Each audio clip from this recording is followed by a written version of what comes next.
Oh, great to be back on, Dave. It's been a couple months, and it's been an action-packed couple of months. I've noticed a lot of positive things regarding certain things, and I know I'm vague, but there's a renewed interest, I think, in the alternative messages regarding the financial world. That's my new conclusion. Something's going on, and it's big. Something is happening, and it's big. I think we've got an awakening process in progress. It's very hard to know. Something has happened since June. I'm noticing a lot more activity. I'm noticing more orders. I'm noticing more questions. I'm noticing a lot more emails. I'm noticing clients sending me stuff of high interest. I mean, valuable items more. I think we've got an awakening. And I've always been saying that 90% of the United States of American crowd is pretty lost, either from lack of intelligence, lack of ability to synthesize events and their meaning, lack of ability to do much of anything except, eat, drink, fart, shit, and whatever, base human activity. But for the other 10%, I think we have an awakening. Something's going on. I think they're seeing. One client of mine put it very well, and a colleague had said the same thing. He said, Jim, people are beginning to notice things are not right, that the economy is nowhere near as being described by the government officials. They're talking about full employment now because the state unemployment insurance figures are so low. The jobless rate is not unemployment anymore. The jobless rate is percentage of people collecting state unemployment insurance. And, we got people on the news networks talking about unemployment rates never been lower. These are great times. But everybody knows somebody who's recently unemployed. Everybody knows somebody who's part of a company that just folded. The dissonance between what they're seeing and what they're hearing has never been worse. And I call it very simply Reich economics. Not R-I-G-H-T, R-E-I-C-H, as in Fourth Reich. Because I think our country has been taken over. It got taken over at 9/11. Got taken over legally with Patriot Act. You can go on and on about all the different creeping steps of the fascist state. Now we've got controlled news, censoring of alternate, networks. It's really bad. You got complaints from people with, video shows as their business and income streams dependent on them, some of whom have had me on their shows. It's ad revenue. It's search engines removing certain alternative avenues and channels and features. I have a couple smart clients saying, Jim, you're not getting as many orders for the Hetrick letter as you used to because you're not appearing anywhere near the top for gold and currency financial analysis. I said, well, that may be, but can't stop the flow of the internet for interviews. And they say, well, actually, the searches for them are down too. And the income stream for the shows is down for your hosts. So the movement is pretty broad. And I've got some unenlightened people at times telling me, I've noticed that there's, censoring of certain things. And I say, well, what got censored? And they said, well, it was some historical thing that I was trying to read about Russia. So why were you reading about Russia? And the person, this is an unenlightened person, a general dull bulb. And he said to me, I don't know, there's just so much crap going on in the news about the Russian dossier and the Trump connection to Russia. And, Putin meeting with Trump. I just thought I'd read a little bit about Russia, and I noticed some things that were censored and not available anymore. Things that friends of mine had said, you got to read this. If it interests you, read this, see this. And they're not there anymore. He said, what's going on, Jim? And I said, well, it's censorship. This is, Reich economics and controlled by a fascist state. Get used to it. It's going to get worse. And they said, what do you mean it's going to get worse? I said, well, like bank transfers. Removal of cash. I've got a family member and friend from many years. And I said, you've got a lot of money, like 6 figures in a bank account. Do you have any idea what your risk is? Oh, Jim, just relax. It's a major bank. I said, major banks have the major derivative exposure. And he said, what's a derivative? I mean, people have all this risk, Dave, and they have no idea what's going on. No, they really don't. And I wanted to go back to the economy for a sec, that you mentioned that you saw something changing, that things are a little different now and people are awakening. Now, do you think that people are starting to realize that the economy that, since 2008, they've been telling us that, we're in a recovery, it's doing fantastic. And now we have the GDP numbers at 4% and, people are unemployed, retail, a lot of bankruptcies, Toys R Us, Bon-Ton, and many other stores, they're closing down. Do you think now it's hitting the level of the people and we're out of that statistical illusion and people are actually seeing it? And this is why you're seeing the awakening? I think so. The dissonance, which just means mismatch, lack of harmony, the dissonance between what they see and what they are told by officials, like government officials, news networks. It does not match. They're thinking, what's going on here? I'm told there's really low unemployment, but I've never known so many people who just lost their jobs. What's going on? That's the dissonance. There are many types of dissonance. I'm just talking about a basic dissonance between what they see and observe and what they read about. I notice a lot of weird things. I call it component dissonance. We're told that the overall inflation rate is 3%. But we personally know several important items that are over 5. Well, how could several important items be over 5, but their average be 3? Okay, that's a component dissonance. The micro tells me this, but the macro tells me that, and they don't match. So people are noticing. I use my father as a kind of a vote out there because he reads the mainstream. He watches, the Sunday morning Meet the Press. He loves it. He doesn't quite realize it's mostly propaganda bullshit from the fascist state with censored messages and, hidden globalist agenda. He doesn't even know what a globalist is. He said to me 6 months ago, Jimmy, use that word globalist entity. What's globalist? We're all on the same globe. What do you mean? I said, Dad, it's a global fascist state, new world order. He said, I don't know anything about that.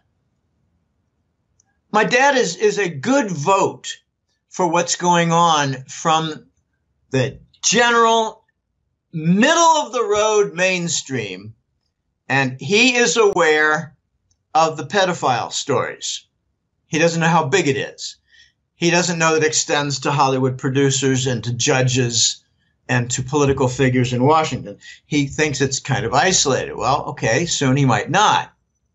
I asked him about censorship. He said, I don't know anything about that.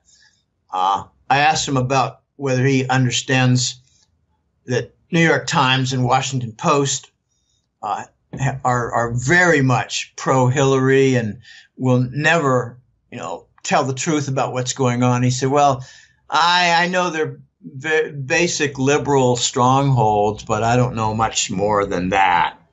I asked him if he's aware of the Clinton murders. And he said, well, I've heard some stories, but that was years ago. In other words, he's heard nothing of the 13 last year or year and a half ago during the campaign. He doesn't even know who Seth Rich is. So my point is, my father's noticing some things, events, phenomena, factors, ugliness creeping into the mainstream.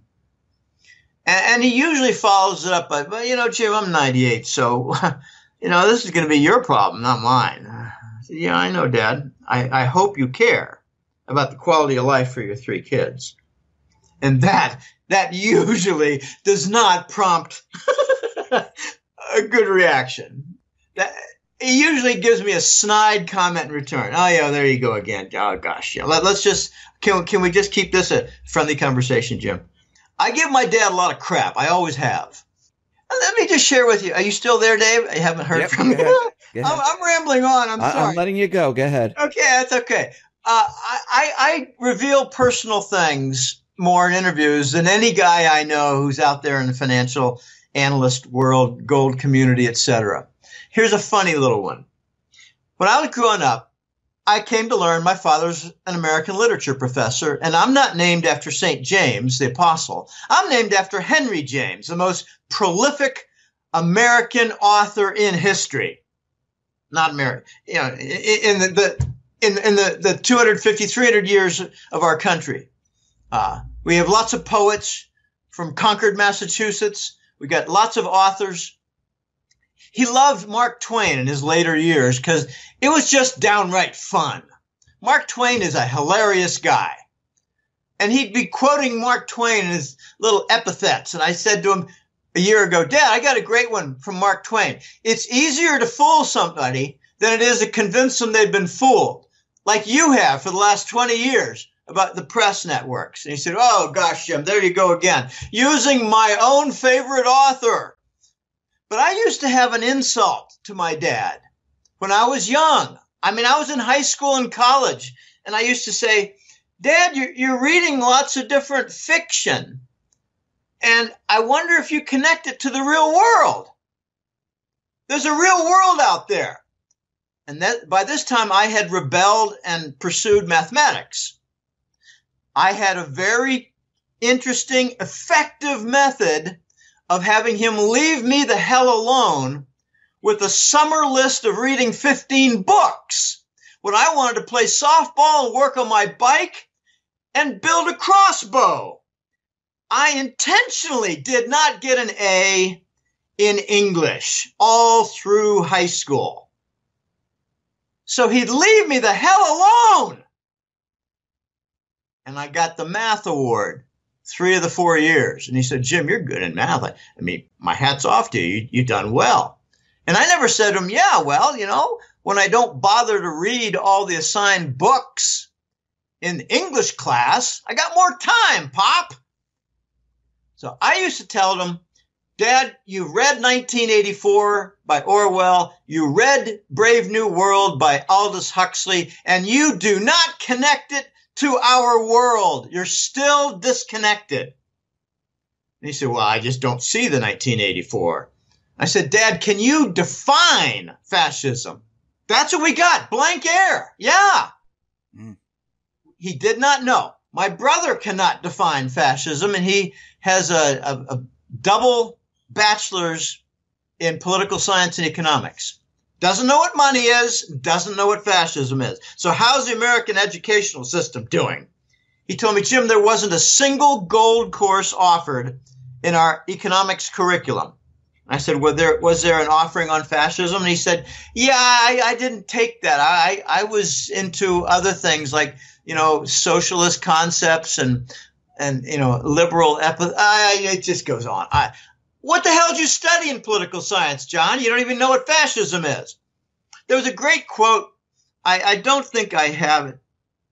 Oh, yeah, here, it's right in front of my face. I put it up front in my July key quotes for the newsletter. Great quote by Norman Thomas, probably some political type author. Here's the quote.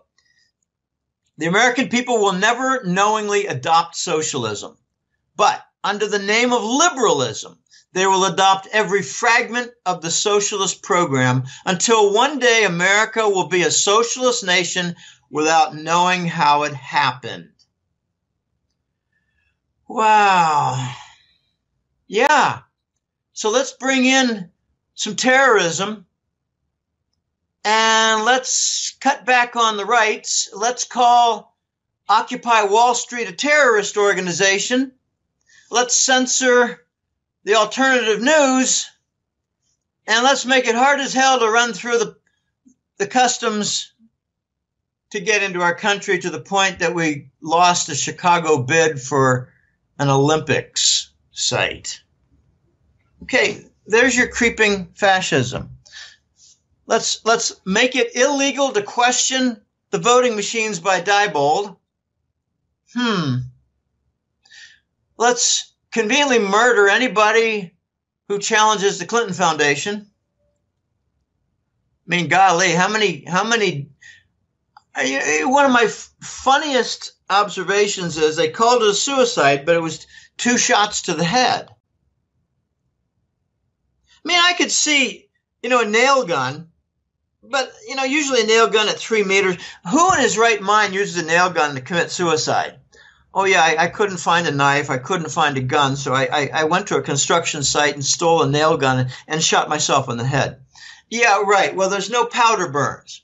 But when it's 2 shots to the head, Dave, how the second one happen? Oh, I was critically wounded, but not dead. So I shot myself a second time to make sure in the head. Oh, come on. These are suicides.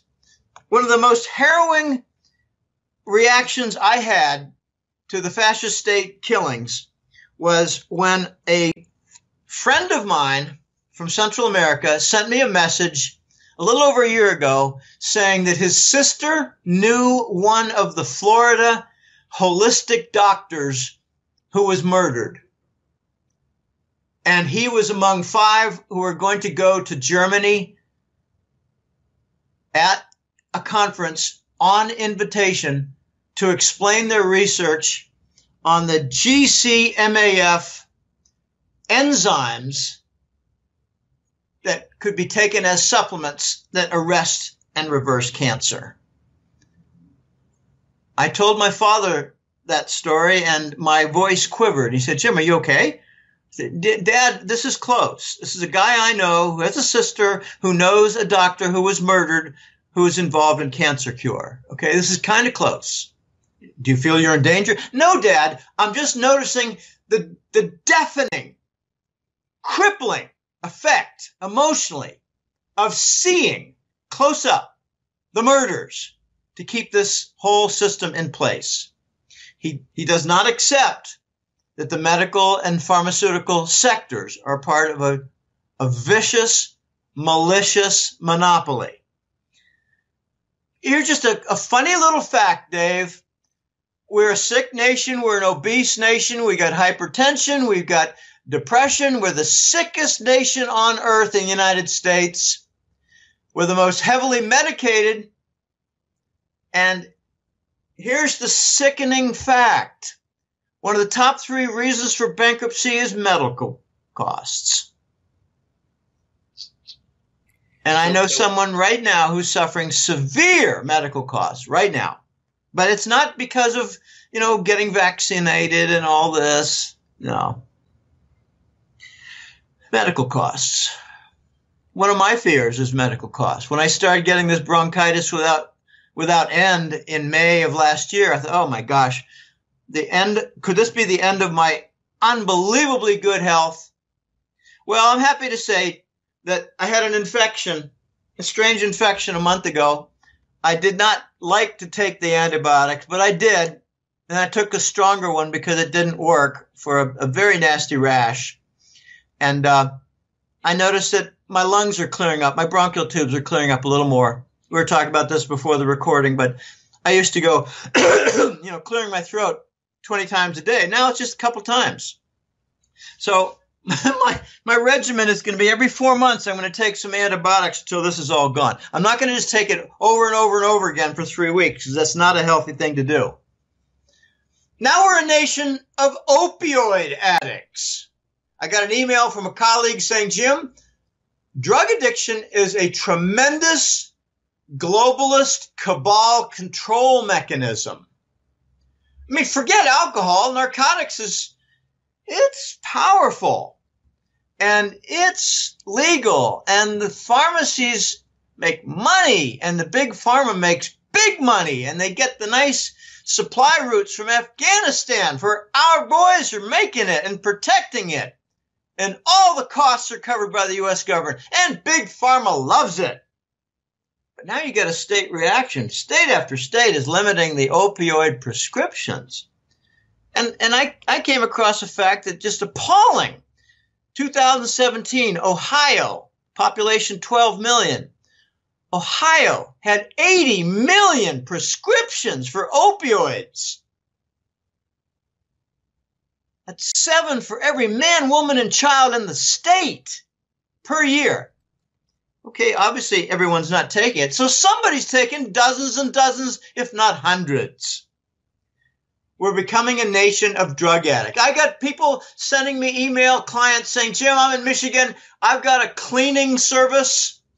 It's floor cleaning, wall cleaning, you name it, cleaning. You know, what do you call it? Sandblasting of buildings. I got, to get the soot off and stuff like that. And it leaves the bricks just a little bit damaged, but, a little pockmark. Anyway, he said, I've got an opening for 100 people. And I got applicants all over the place. And I'm rejecting 80% of them for being on welfare or being a drug addict.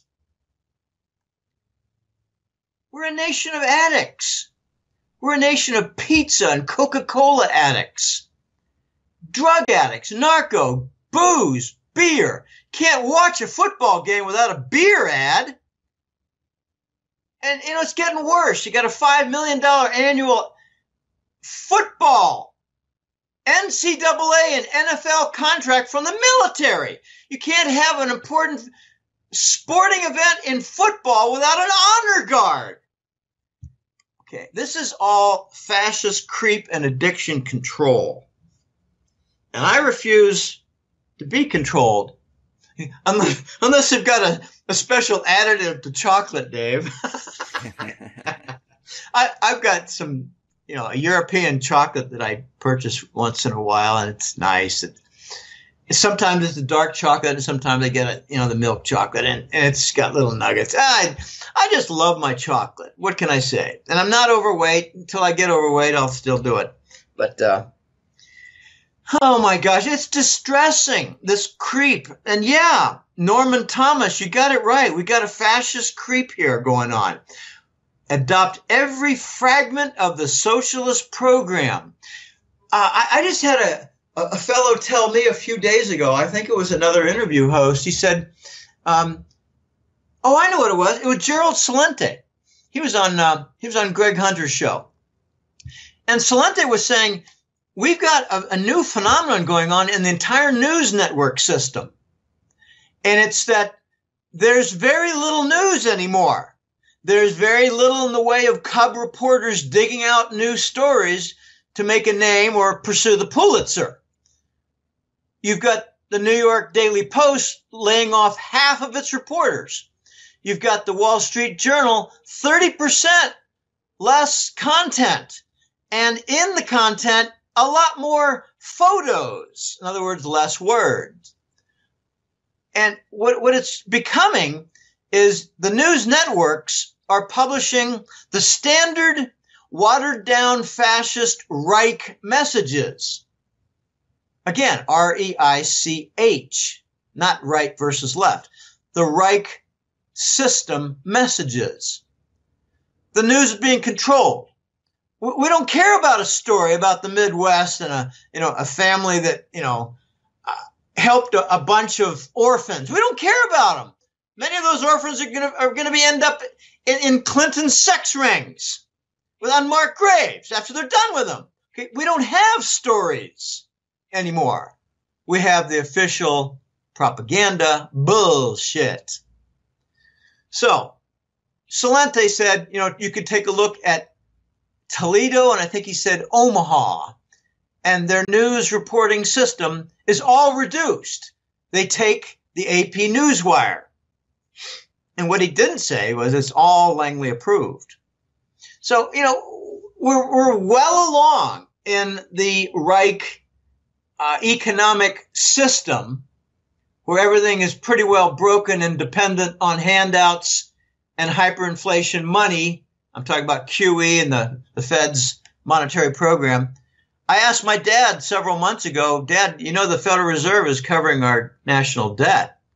We're financing it with bonds that are purchased by the Fed. He said, yeah, I know a little about that, Jim. I don't know much. I said, in other words, Dad, we don't have bond investors much.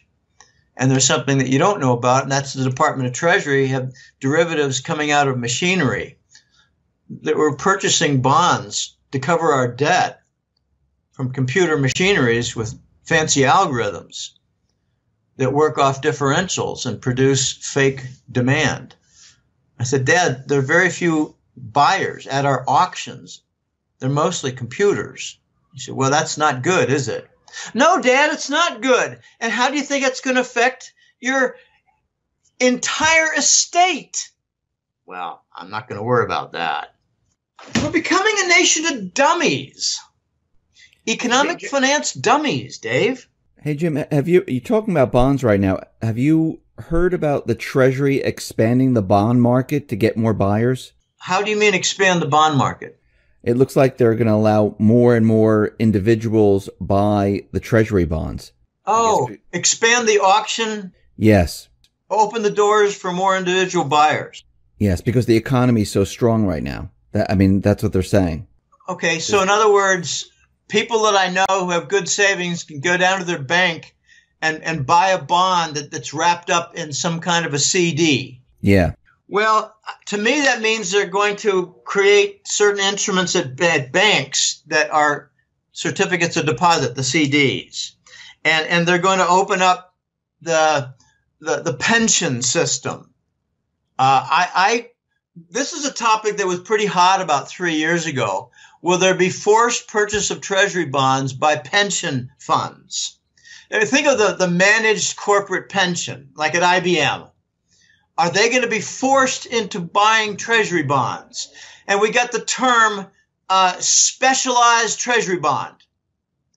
Okay, well, what was that? Well, this is 2 or 3 years ago. Well, it was a special bond that pension funds could buy that would be connected to the U.S. Treasury bond system. In other words, outside the auction network, outside the big bank bond issuance with their ridiculous fees. Well, now they have to worry about blockchain moving into their ground and eliminating them through disintermediation, which is a favorite topic of one of my jackass colleagues, Sky Crane. He said, that's going to happen, Jim. All right, so now we apparently are going to see some bigger, wider connection through the CD sector, certificates of deposit. They call them plazos here, placements in Latin America. And the local CDs pay twice the interest of the United States because they're more legitimate. You take a look at the U.S. dollar plazos and various banks here. They pay 3% for 12 months, but the local ones pay 7% for 12 months. Okay, I think what they're doing here, Dave, is they're making the early connection for pensions and individuals for buying the specialized Treasury bonds. This looks like an initial step. I wouldn't be at all surprised in a few months if they talk about the specialized Treasury bonds that are going to be offered with encouragement to the pension funds, and watch Vanguard gobble it up. Vanguard is the cabal, mutual fund and pension center. It'll be interesting to watch, the second tier of companies, whether they follow the leader or whether they're coerced in some way. I don't have a lot of details on this, but I will keep my eyes open. So, the bond market is expanding. I have been watching and looking for damage. Now that you mentioned bond expansion, I'm watching for primary dealers turning up dead. I don't mean physically dead. I mean their business is ruined and they cannot manage their offices anymore with the role as a primary dealer for Treasury bonds in that special role with the Department of Treasury. I haven't seen much damage there. I saw damage a couple of years ago, 3 years ago. Some big bank backed out, said we're not going to be a bond dealer anymore. And I'm wondering, okay, how much damage did they suffer? What type of damage did they have? Did they lose money? And the damage comes like this. The primary dealer would be forced to accept and swallow a certain amount of allocated bonds at an auction, like 5% of them. But if he couldn't find buyers as the intermediary, bond investors, then he'd have to hold them against his will and tie up his money and get messed up in his business. Okay, there was some damage in 2014 and 15, but I think we're not seeing the primary bond dealer damage for a very simple reason, and that is the Fed is buying everything in sight with help from their minions in Wall Street. By the way, if you've got a Chase bank card, don't use it to sign up for the hat trick letter. JP Morgan Chase. The Chase card does not work in making a new subscription for the hat trick letter. I got a dozen or more examples of clients writing me. I tried to sign up, I couldn't. And I with a flippant response, I said, "Do you have a Wall Street bank card?" Let me guess, Chase. And I was right 2 or 3 times in the last couple of years. And it's kind of funny. One client signed up by sending me a Western Union. She said, "I've only got Chase. I've got one Chase card. I don't use it much, and that's the only one I've got. How can I pay you for a newsletter?" I said, "Send me a Western Union." So she did.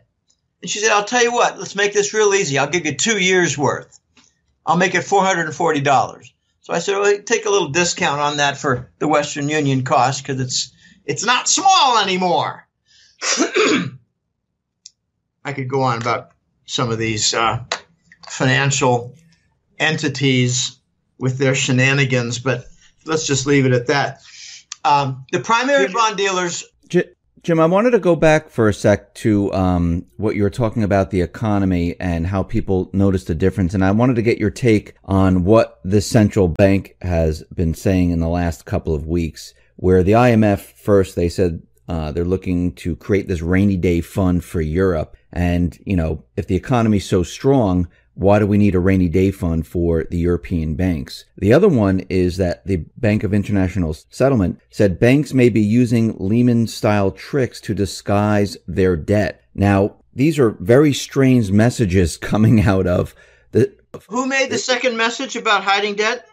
BIS. Oh, BIS, uh-huh. Yeah, the Bank of International Settlement. To me, this is what it sounds like. First, the IMF is, you know, worrying that the economy, the global economy, is not doing well. They're very worried about Europe, and this is why they want this rainy day fund, just in case, or not just in case, you know, when the system starts to collapse, they have extra funds to help out the banks.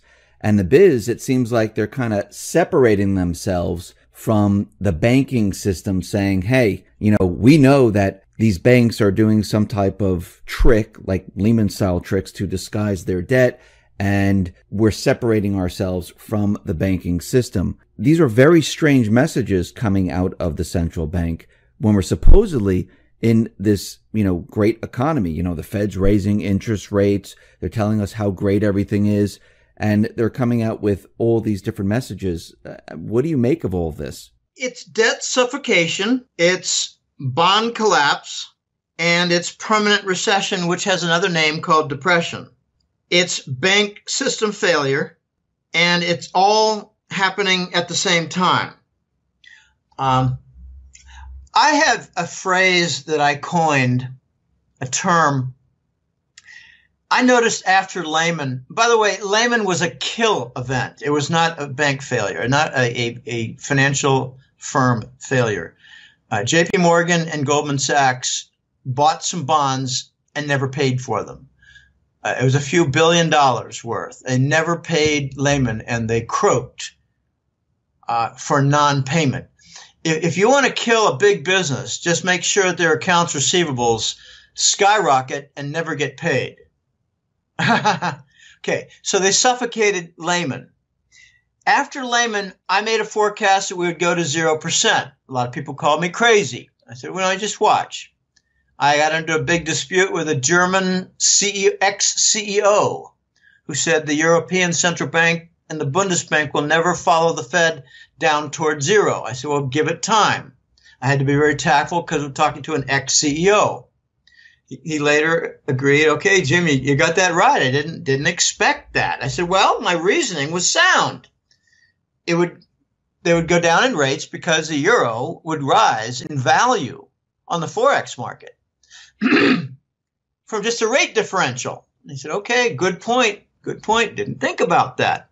Okay, so I watched the reaction. Then I said, okay, we're going to follow Japan. We're going to go to QE. We're going to print money and monetize the U.S. government debt because it's getting too big and the dollar is getting too tarnished. And we need a mechanism to cover our debt because the bond auctions are at risk. We're going to use derivatives and we're going to use basic QE. Okay, people told me, no, we'll never follow Japan. We'll never print money to cover our debt. We'll never do QE to monetize our debt. Of course, we did by 2011 and 12. 2011, I guess. Okay, so I came up with a term, Dave. I call it the systemic Lehman event. Because I reasoned that our response to Lehman was to make everything in the financial system just like the subprime mortgage bonds. And I said, we're doing it to sovereign bonds. We're making the U.S. Treasury bond like a subprime mortgage bond. Oh, no, Jim, you don't understand. It's AAA. Yeah, AAA by force. Look what happened to S&P when they did a downgrade. The executive got fired. Well, I didn't notice that. Yeah, well, people don't notice a lot of things because they're not that bright. They don't follow up. They don't do studies. They don't study much. They're not good students. They're not good at what they do. Okay, then I noticed that the Euro Central Bank, this was more recent, like 2 years ago, they started buying corporate bonds. Okay, so the subprime mortgages have extended to sovereign bonds and leading corporate bonds. Now we have the highest percentage of corporate bonds that are BBB that we've ever seen. Okay, we've turned corporate bonds into junk bonds or the margin of junk bonds by virtue of extending QE. Then they extended QE to cover the crude oil market because the big Wall Street banks had huge exposure to the shale sector. And they let the word out. We need $70 oil to cover our big credit portfolio in the energy sector. And then we start seeing the Fed covering the stock market with S&P purchases. Okay, so we've turned the stock market into subprime financial entity because their earnings don't justify their prices. The corporate bonds have such low yields on their offerings that they don't match the conditions for their profitability. And furthermore, the big companies are abusing their bond issuance by doing stock buybacks with it. So the abuse to make subprime the bonds and subprime their stocks is becoming internalized. And then you got all the repatriated money that Trump tried to encourage to come back home. He urged it not to go into executive packages and stock buybacks. But he didn't stop it, so it did that. More subprime features to our stocks and bonds. Okay, my point is, in response to your question about rainy day fund and concealing debt, IMF and Bank for International Settlement, BIS, my response is they're noticing the entire subprime financial sectors, multiple sectors, with debt suffocation You take a look at the corporate debt as a relation to their sales. Never been higher. Bond collapses. Just take a look at junk bonds that are failing. Never bigger. Take a look at the recession. Okay, I really like John Williams and his shadow government statistic. I really like their work. I mean, it's a man after my own heart. Doing pure statistics, gathering, and publishing. I like to do the analysis, so I didn't do what he did. But I've always honored his work. I've always shared his work. I've always used his work and put it out front. And he's got a pair of consumer price index graphs from last month, or I think it was June. And it was the 1980 method of CPI calculation, which shows that the United States is now dealing with 10% price inflation. And it was like 8.5% last year, or 9%. That's the 1980 formula. But if you look at the 1990 formula, it's only 6%, whereas last year it was 5.5%. Okay, I like going back farther because it was done more honestly back then. This is pre-Clinton. Clinton was the beginning of data corruption with the economy. Robert Rubin had his big hand in there. Robert Rubin was a designer of the new reformed consumer price index. I don't want to get into all the different features like geometric mean and substitution and all kinds of things. Don't want to get into all that. Just want to get into what the 1980 figure is of 10%. If we claim that there's 3% inflation and it's really 10, then you need to subtract 7% off what they claim to be the adjusted economic growth, the GDP. They say we got 2% growth. Subtract 7. And you get -4 or -5. Every single year since Lehman, it's -4 or -5 or -3.5. By reducing by the accurate count for price inflation. Our growth is mostly price inflation. What we claim as growth is mostly price inflation. We've got 12 consecutive years of vicious recession on the order of -3 to -5% every year.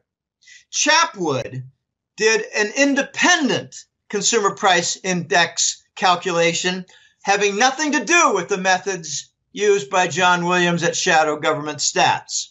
Chapwood took 50 American cities and a basket of 500 items. And he concluded 2 years ago, he called it the Chapwood CPI index. He concluded that the big cities have 10 to 12% inflation, and the rest of the country with the minor cities has about 8% price inflation. And he concluded that in the last 20 years, our economy has shrunk by 22%. Okay, these are independent, high-quality statistical methods being used. I'm sure stratified random sampling is being used, very accurate stuff, advanced stuff. And now the IMF and BIS is starting to see the effects on debt suffocation, bond collapse, economic recession, and bank system failures like what we're seeing in Italy with bank runs. Okay, you can't conceal debt for very long because you need to service it.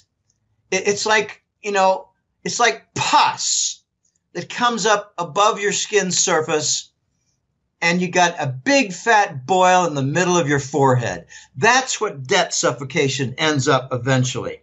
Bond collapse, you just can't hide for too often. You can have the Fed and you can have the Euro Central Bank buying up corporate bonds. But what they're not going to buy is the second tier of corporate bonds. So they're going to start to slip into B territory, junk bond territory, non-investment grade. You can hide your economic recession for a while until everybody and his stinking brother knows somebody who was just laid off or a business failed.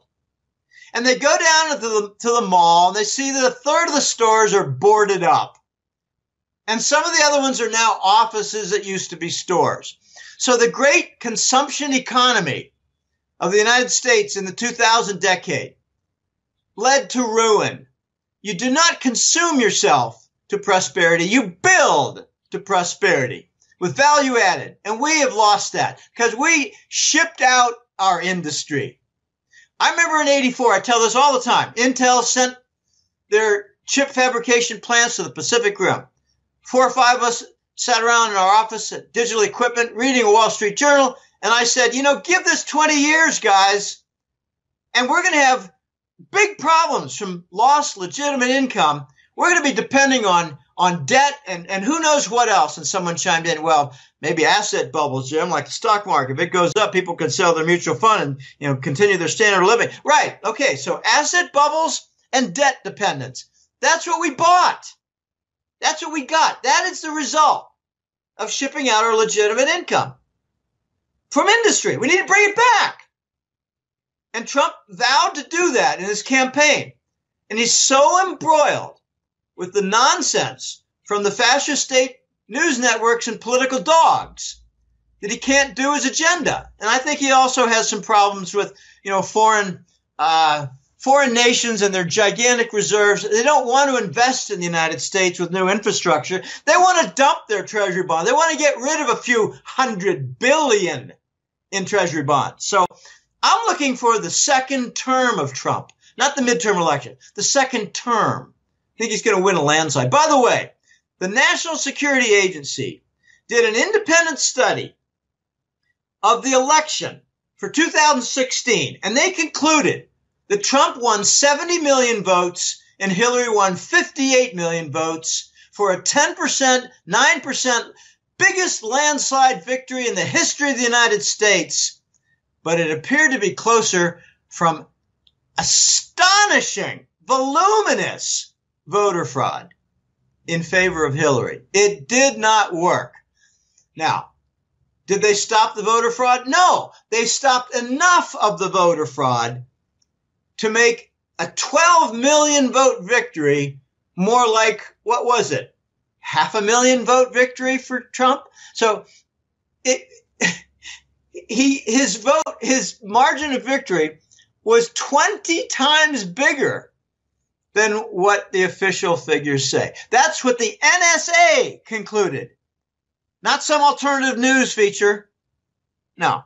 Okay, so I'm thinking there's going to be a midterm election success for whatever Trump supports. The fascists will lose more ground.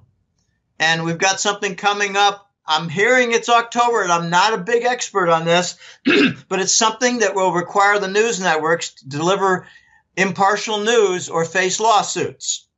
I wanted them to lose their FCC licenses, but apparently Trump has chosen to go the lawsuit route. For instance, Monsanto is facing a lot of lawsuits right now for cancer deaths having to do with glyphosate, the Roundup chemical, which the FDA corruptly was influenced into calling an antibiotic. So a pesticide was called an antibiotic so it could appear in vaccines. We're going to have lawsuits to Monsanto. I think Trump wants to eradicate a whole level of deep state from lawsuits and the omnibus bill to go after them for pedophile, child sex, slavery, sex rings. Now I'm hearing that Judge Anthony Scalia was not killed by suffocation of a pillow over his head. The pillow was kept over his head to hide pictures being taken from his throat being slit by a 13-year-old boy for sex. Okay, we've got a nation filled with scum in our leadership and executive all across the nation in its industries, in its institutions. We got charitable organizations that are corrupt fronts. We got United Way. We got American Cancer Institute with 95% overhead. In other words, they're taking 95% for limousines, executive lunches, and high salaries. For what? For concealing the cancer cures. I think the IMF and the BIS are running scared because they see coming from the East the gold standard. And they can't stop it. They can't stop the non-dollar platforms. can't stop what's coming as, a powerful RMB based oil contract. It's called the Petro Yuan.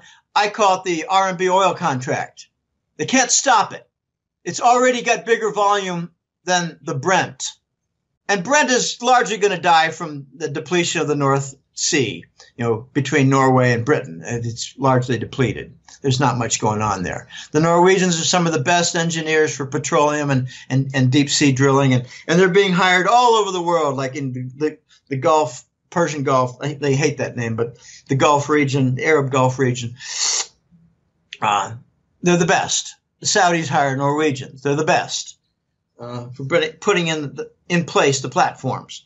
Okay, can't stop the gold standard coming. Can't stop the gold trade note that I think is coming soon, and I think it's going to be considered interchangeable with a short-term Chinese government bill, not the bond, but a bill. Government debt in the form of a securitized instrument, but it's going to be short-term, therefore the Chinese government bill, I think is going to be equivalent, interchangeable with the gold trade note, and I expect them to use the gold trade note to buy Arab oil and to buy African oil. This is how it's going to get a big boost. They can't stop CIPS, the Chinese interbank payment system, cross-border interbank payment system, the competitor to SWIFT. They can't stop the Belt and Road Initiative. The United States doesn't want to have anything to do with it. We got a few companies in there struggling for a piece of the action. There's General Electric in there. There are a couple other companies in there struggling because there's something like $6 to $8 trillion of commitments. And they're working on their first trillion now of actual projects that are funded. The United States is not involved in much of this, and the dollar's not involved in the payment system. U.S. cannot stop this. They're watching Iran and the workarounds, the barter programs of oil, the barter systems worked out with the Import-Export Bank regarding China, regarding the guaranteed purchase of oil by Russia.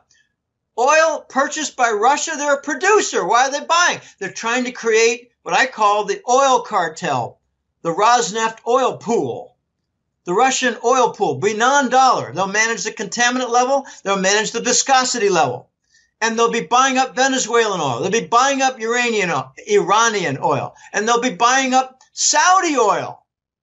And they'll be buying up Mexican oil to assure those nations of adequate liquidity in the case that they become problem children for the United States. Iran workarounds are going to be a problem as a model creation for rebellion.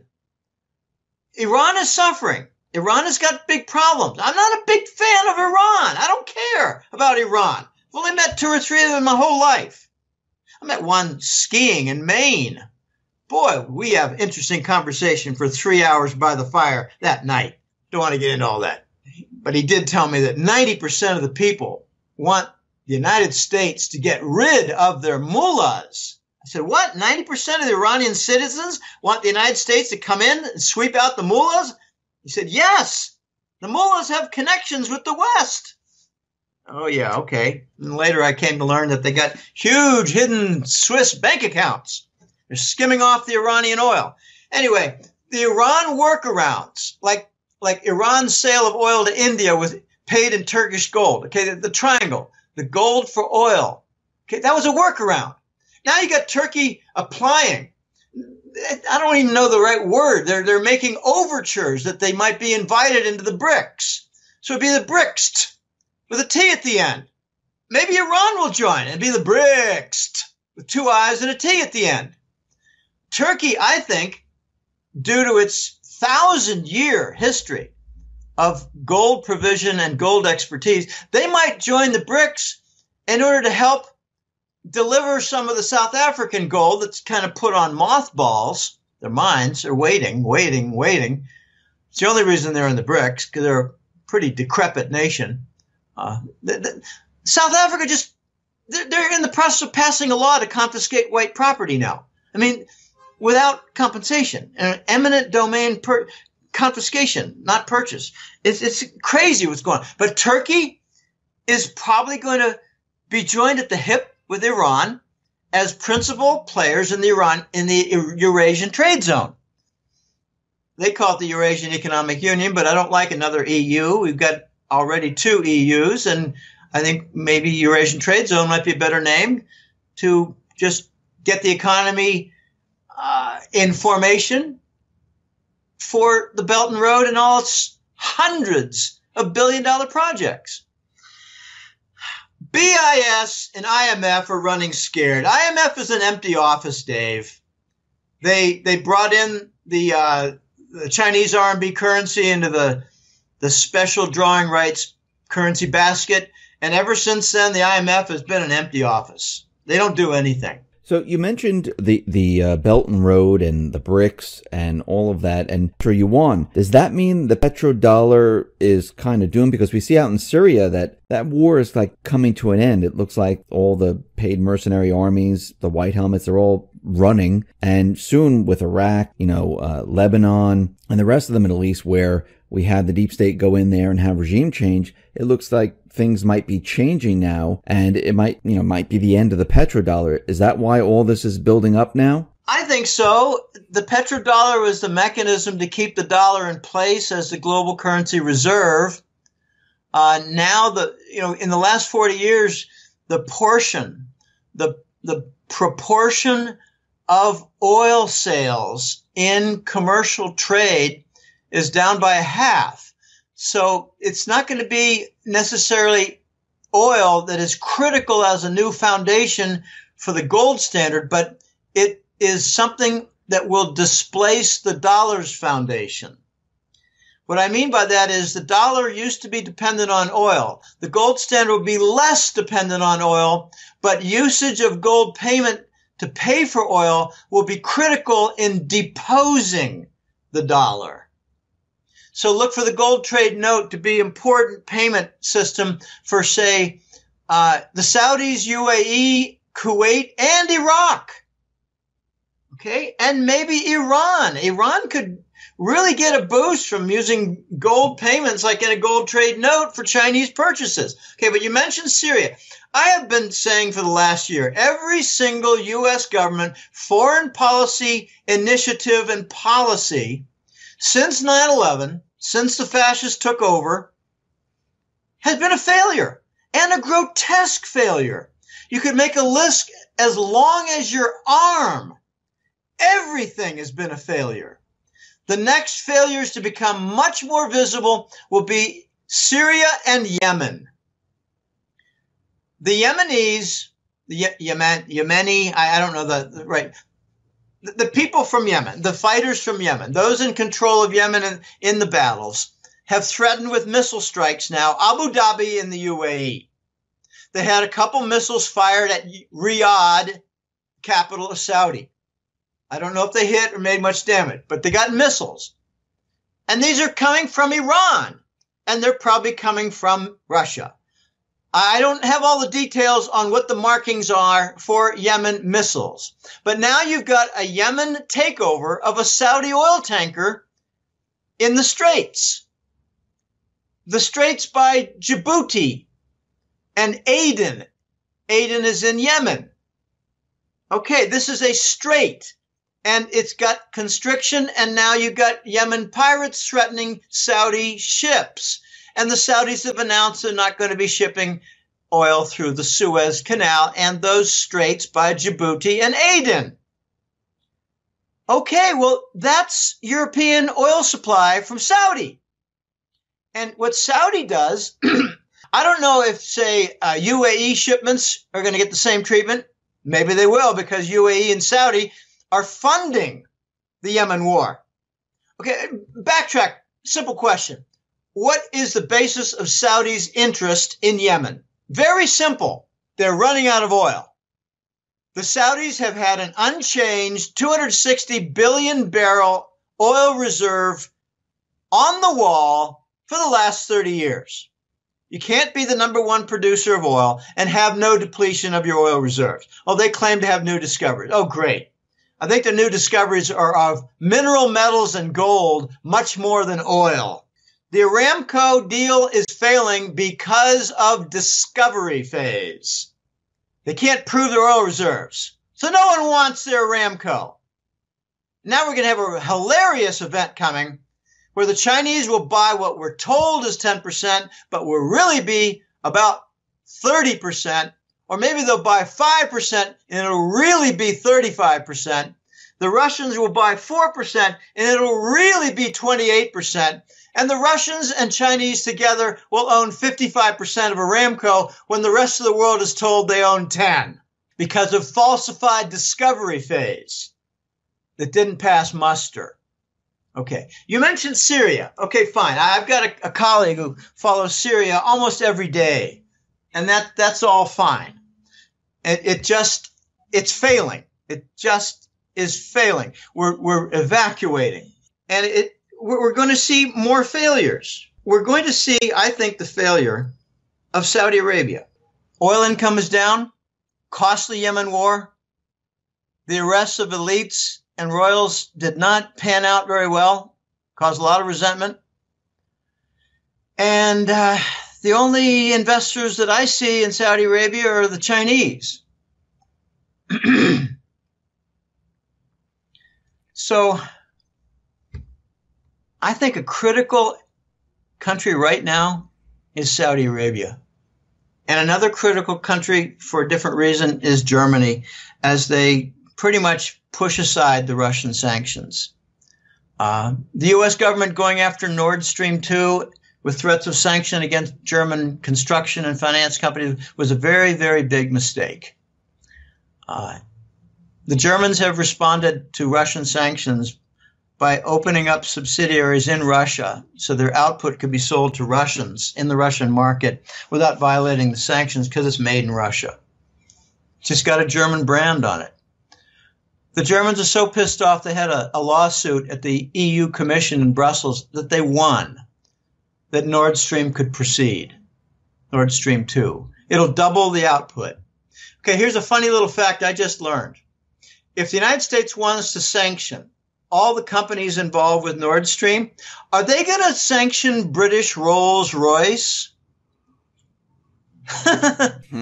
They make turbines. They make gas turbines that are used with the Nord Stream pipeline system. We're going to sanction the British Rolls-Royce? I don't think so. So the hypocrisy will come out. Dave, I'm going to have to conclude this. I've got an appointment in like 20 or 30 minutes, 25 minutes. Okay. We're seeing the results, the bitter, ugly failure in rotten fruit and broken places, broken locations. Look at Syria, and you've got independent studies saying it needs $200 billion worth of foreign direct investment to rebuild. Why do they need to rebuild? Because we bombed the hell out of it. And people don't even look at the motive. The Golan Heights is a rich area for the Levant oil and gas deposit system that's well known in the Mediterranean with the Tamar floating platform, but it extends inland in locations that Israel does not want to share. They want it all. And they're willing to murder and kill civilians and sweep them out with a war and wreck their economy so that the area in South Syria can be vacated and then can be drilled for oil. And the board members are people like Dick Cheney, Rothschild, Lawrence Summers, Rupert Murdoch. They're on the board of Genie, G-E-N-I-E, and they own the rights for the Syrian oil deposits and gas deposits. My gosh, is the United States going to take over Mexico and claim rights to their remaining oil and gas and silver? Why not? If it's done by the elites, it'll all be legal, right? No, this is all coming to the head, realizing the broken systems and rotten fruit. U.S. foreign policy has been bully tactics, has been coercion, been bribery, it's been murder, it's been takeovers, it's been NGO grassroots political. And we need to have Soros and his boys exposed. It's not happening yet. It's in the process. So you think that this whole thing is coming to an end? The deep state type of tactics that they used in the past. All these people are being routed out right now, and all of it will come to an end. Pretty much, yeah. I think it's being rooted out. I use root. It's going to require hundreds of people to be exposed. And it started with Lady Bronfman. And I got some Canadian clients who say there's a chain, a large chain of retail. The name is Cadillac something. And it's all over Canada. And the Seagrams family, the Seagrams company owns it, and the Bronfman own it. So to wrap this whole thing up, we talked about the economy. We talked about what's happening in the Middle East. Where do you see all of this headed if everything is moving towards China, Russia, everything was set up, the petro-yuan and stuff? The U.S., we talked about this before, but does Trump realize that we have no gold, or does he know that we have gold? Do we have enough here to allow us to move forward in the new system? I don't know, Dave. This is one of the biggest questions right now out there. Does the United States have the gold? I'm told that it was a special commission done in the first few months of his office in 2017, and he came to the ugly realization that Fort Knox gold was all stolen by Bush and Clinton. And his mission after that was to recover it, and I'm told by certain corners that there was a large degree of success. But I don't have the details, and you can't look that up. You can't do a search and find information on what the elite crimes are. You can't do that. So you're talking about the gold note and stuff like that. So you think at this point, from your research and what you found out, we have enough gold to get onto this new gold note system? I don't have an answer to that. I don't know. I cannot say we have the gold. I cannot say we found the gold. I cannot say that large troves are in the process of being monetized that were in deep storage. I can't say. You can't prove anything. That's a problem with elite crimes. Elite crimes end up rewriting history and making information inaccessible. So if we don't have the gold and, we go onto this gold note, what happens here in the U.S.? How do we survive this? If we don't have the gold? Yeah. Then the gold standard imposition by the East will result in the United States falling into the third world. We'll have a currency crisis. Take a close look at what's going on in Venezuela. I know people say, it could never happen here. Well, what if we print money to cover all the debts, and the rest of the world is gradually turning to gold and gold payment systems and gold platforms, and we're sanctioning country after country after country after country after country, and then we finally sanction most of Europe, and they don't accept the dollar, and they don't operate on the dollar. What do? We have our own currency, and we support our debt with printing, monetizing our debt, and our currency loses value very, very rapidly. So we must source the gold. We must source it by our own ownership or by lease. And no one wants to lease it because we always steal it. That is the conclusion to end this by, Dave. That's the conclusion. Okay. We need to source the gold by ownership, rescue, or leasing, or we fall into the third world. Because the rest of the world is not going to wait any longer. They're moving, not for speed, they're moving in a very solid second gear right now toward the gold standard. Okay, Jim, thank you very much for being